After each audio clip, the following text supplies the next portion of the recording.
Hey everybody, it is time for our weekly reading of the book of Jeremiah. If you can believe it, we are already on chapter 10 in this book, and I'm reading it in, it's backwards, sorry. Reading it in the Passion Translation, and I apologize. I just realized today that I legit never, I never posted underneath last week's video pictures of chapter 9's footnotes, and so I will do that because it's also not late at night. I have a little bit of time before I am laying down tonight, so I will do that, as well as posting Jeremiah 10s down below. Or if you are checking this out on YouTube, I'll have posts that will have all of the footnotes from, well, I'll be honest, I don't know on YouTube how far back I need to go. I will make sure you have everything you need.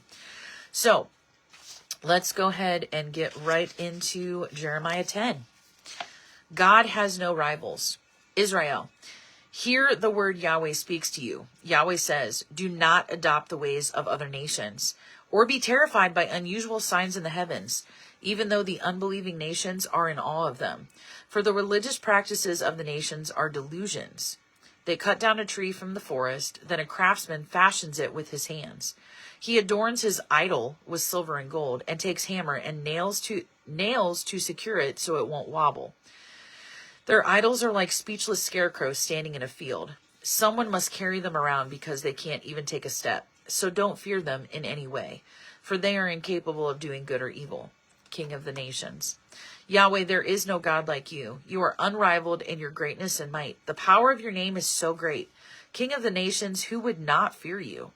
Yet it is proper to reverence you. Among all the wise ones of the nations and among all their royal ones, there is still no one as magnificent as you. What wisdom could they glean from a block of wood? They are foolish blockheads, one and all. Sorry. Blockheads. They cover their idols with beaten refined silver and gold, even fine gold. The hammer of a craftsman and the hands of a goldsmith craft their image, robing them in garments of violet and purple. They are nothing but the work of human hands. Only Yahweh is the true and living God, the King of all ages. At his fury the earth trembles, and nations crumble before his wrath. Say to them, the gods who did not create the heavens and the earth will be destroyed from the earth and from under the heavens. A song of praise. Yahweh made the earth by his glorious power and firmly established it by his great wisdom. By his skill, he stretched out the sky. When he speaks, the heavenly ocean roars. He makes the clouds rise from the distant horizon. He launches his lightning in the midst of the rain and unleashes his stormy winds from heaven's storehouses. Out of his treasuries of rain, lightning bolts and stormy winds, he launches them forth. Everyone is ignorant, knowing nothing. Every craftsman is shamed by the idols they make, since their idols are nothing but lifeless lies. What they make is worthless, nothing but a joke. When Yahweh comes to punish them, they will perish. Your idols are nothing like Yahweh, the true treasure of Jacob, for he created the universe and has chosen Israel to be his inheritance. Yahweh, commander of angel armies, is his name. The coming exile. Jerusalem, you besieged city, pack up your belongings and get ready to leave the land. For Yahweh says, look, I am throwing you off the land, and I will bring you distress until you are captured. Jeremiah, brokenhearted. Woe is me, my brokenness. My wound is incurable. I once said, oh, I must bear this suffering, and I assumed I could endure it. But my tent has been torn down, and all my cords are severed. I'll never see my children again, for they have left me. There is no one left to stretch out my tent, and no one can hang my curtains. For the leaders of the nation are foolish, and they refuse Yahweh's guidance. Therefore, without sight, they have not prospered, and all their flocks are scattered. Look, there is no news to report. There's a roar and rumble coming from the north, coming to make the cities of Judah a rubble and turn it into a den of jackals.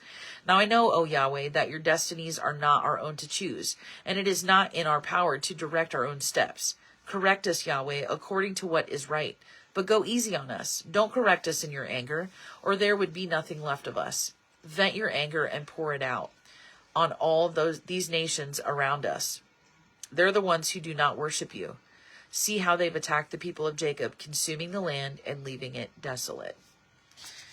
Man, this book, the book of Jeremiah, Jeremiah brokenhearted, we heard today. Okay, well, there's Jeremiah 10 for you in the Passion Translation. Again, I will be, before the end of the night tonight, I will be posting all of the pictures of the footnotes that you need so that you can read it as you so desire. And then I will be back again next week for Jeremiah chapter 11. Have a good rest of your evening.